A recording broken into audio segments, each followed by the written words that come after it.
اب بتائیے کہ ہمارے گھر جو ہے وہ رحمت کا مرکز کتنی دیر بنتے ہیں سال میں، اور لعنت کا مرکز کتنی دیر بنے رہتے ہیں؟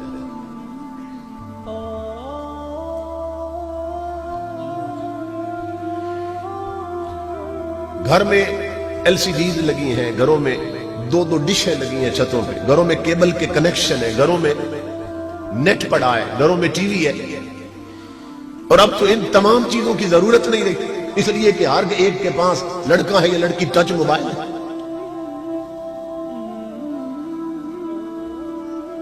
یعنی دنیا جہان کی گندگی موبائل میں ہے، اور موبائل ہر جوان کی جیب میں ہے۔ تو پوری دنیا کی گندگی بے حیائی ہر جوان کی جیب میں ہے۔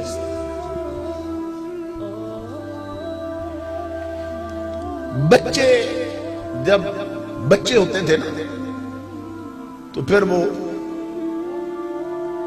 معصوم کہلاتے تھے، لیکن وہ واقعی معصوم ہوتے تھے، ان کی آنکھیں بھی معصوم ہوتی تھی کیونکہ ان کی آنکھوں نے گناہ دیکھا نہیں ہوتا تھا، ان کے کان بھی معصوم ہوتے تھے کیونکہ انہوں نے گناہ سنا نہیں ہوتا تھا۔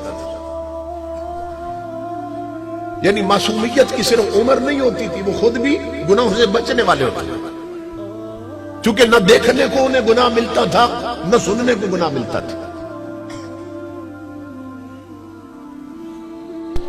اور آج چھوٹے چھوٹے بچوں کے پاس فلمی گانے ہیں،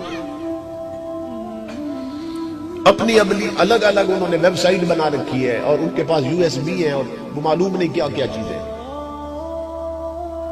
اپنے کوڈ نمبر ہیں ان کے۔ یعنی عمر معصومیت کی ہے مگر اس کی آنکھیں معصوم نہیں رہی، عمر معصومیت کی ہے مگر اس کے کان معصوم نہیں رہے۔ عمر میں دیکھو تو بچہ نابالغ ہے، اور فکر میں دیکھو تو بالغ ہے۔ دھیرے دھیرے قومیں بے حیائی کی طرف بڑھتی ہیں۔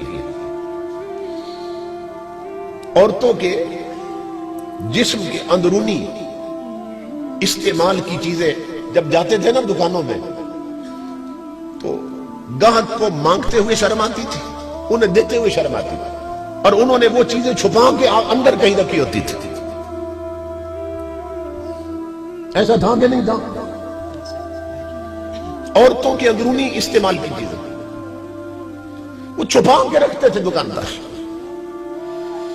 مگر جب سے گھروں میں ٹی وی آیا اور ٹی وی کی ٹی وی ہو گئی اور نیٹ لگے، گھر کا ماحول بے حیا ہوا، بازار میں بھی بے حیائی آ گئی، پھر مختلف چینل کھلنے لگے، پھر الیکٹرانک میڈیا، پرنٹ میڈیا، اس نے بے حیائی مسلط کرنا شروع کر دی۔ پھر آنے والا ہر بے غیرت حکمران اس بے حیائی میں اپنا حصہ ڈالتا رہا۔ کسی حرام خور نے اور کسی رب اور رسول کے باغی نے اس بے حیائی کو کم کرنے کی کوشش نہیں کی، اس کو بڑھانے کی کوشش کی۔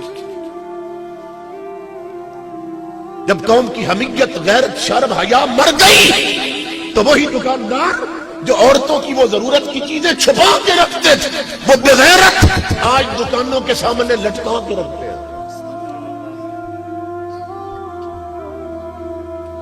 کیا اس روڈ پر کیا تیری اپنی بیٹی نے نہیں گزرنا ہے؟ کیا تیری ماں بازار نہیں جاتی ہے؟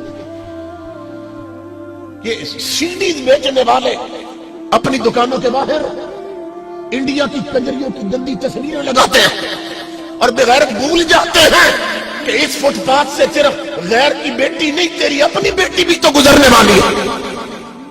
تو اس کی معصوم فکر کو مسموم کر رہا ہے، تو اس کے اندر بغیرتی کا زہر اتارنا چاہتا ہے، تو معاشرے اور سوسائٹی میں بے حیائی کا بیج بو رہا ہے۔ اللہ رب العزت فرماتا ہے قرآن میں، والذین یحبون ان تشیع الفاحشۃ فی الذین آمنوا۔ پڑھو قرآن جسے تم نے الماری میں بند کر کے رکھا ہے، جسے تم الماری میں رکھ کے پڑھنا بھول گئے ہو، وہ قرآن پڑھو۔ اللہ فرماتا ہے ان بدبخت لوگوں کے لیے میں نے ذلت کا عذاب تیار کر رکھا ہے کہ جو حضور کی امت میں بے حیائی پھیلاتے ہیں۔ اس آیت کی زد میں کون کون آ رہا ہے؟ وہ جو اپنی دکان کے باہر کنجریوں کی تصویریں لٹکاتا ہے، وہ بھی معاشرے میں بے حیائی پھیلا رہا ہے۔ وہ جو اپنے رقصے میں سارا دن کنجریوں کے گانے چلاتا ہے،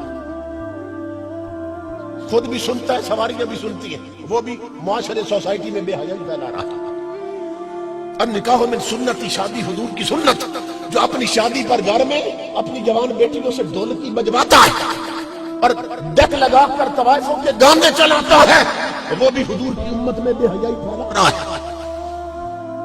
وہ لوگ جو بڑی بڑی کوچوں میں LCDs لگا کر یہاں سے جاؤ لاہور، یہاں سے جاؤ پشاور، یہاں سے جاؤ پنڈی، جس کوچ میں بیٹھ جاؤ 3 4 5 6 گھنٹے کے سفر میں، پورے سفر میں کنجریوں کی فلمیں چل رہی ہیں، یہ بے غیرت لوگ یہ حضور کی امت میں بے حیائی پھیلا کر قرآن کی اس آیت کا مصداق بن رہے ہیں۔